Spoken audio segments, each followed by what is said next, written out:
আসসালামু আলাইকুম।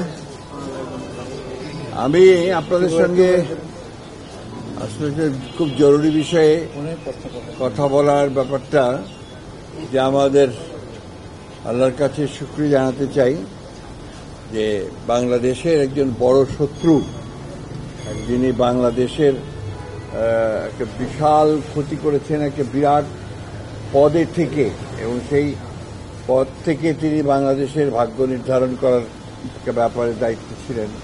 সেখানে তুমি সেই জায়গায় প্রতারণার আশ্রয় নিয়েছেন, জনগণের সঙ্গে প্রতারণা করেছেন, রাষ্ট্রের সঙ্গে প্রতারণা করেছেন। সাবেক বিচারপতি খায়রুল হক সাহেব, তিনি এই তত্ত্বাবধায়ক সরকারের ব্যাপারে যে রায় দিয়েছিলেন, শর্ট যে রায় দিয়েছিলেন সেটা, এবং তার পরবর্তীকালে যে আপনার পূর্ণাঙ্গ যে রায় মধ্যে আকাশ আর পাতাল তফাৎ ছিল, এবং সেই যে রায়টা তিনি শর্ট দিয়েছিলেন সেটাও আমরা মনে করি যে এই রাষ্ট্রের বিরুদ্ধে গেছে।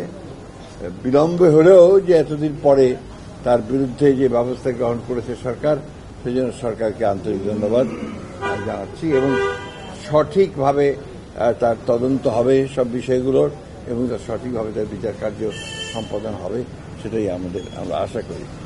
দ্বিতীয়ত আরেকটি বিষয় আছে যেটা খুবই গুরুত্বপূর্ণ আমরা মনে করি। আমরা পত্রিকার আপনাদের মিডিয়ার মাধ্যমে জানতে পারছি যে আপনার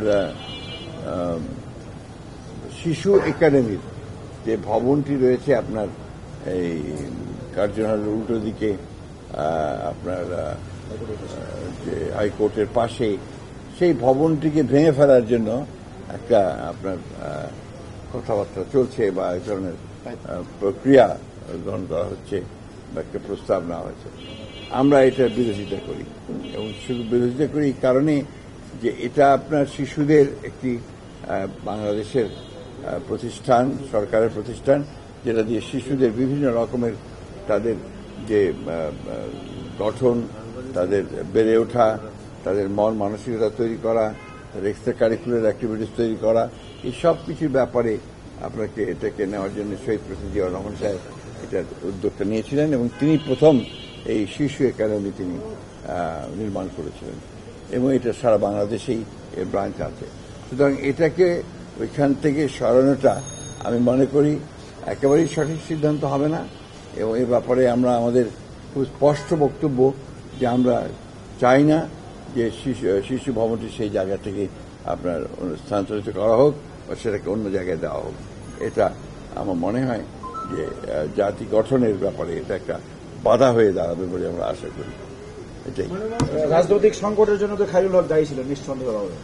100% শাস্তি আপনারা চাচ্ছেন? এটা তো আমার বলা ঠিক হবে না, কারণ এটা আইনগতভাবে যে বিধানগুলো আছে সেই বিধানগুলো দেখে তাকে সেই প্রসিকিউট করে তার সেই বিধান নিশ্চিত করতে হবে। তবে দৃষ্টান্তমূলক শাস্তি হওয়া উচিত, যাতে ভবিষ্যতে কেউ ওই জায়গাটাতে বসে আর সেই জায়গার অপব্যবহার করে রাষ্ট্রের ক্ষতি করতে না পারে।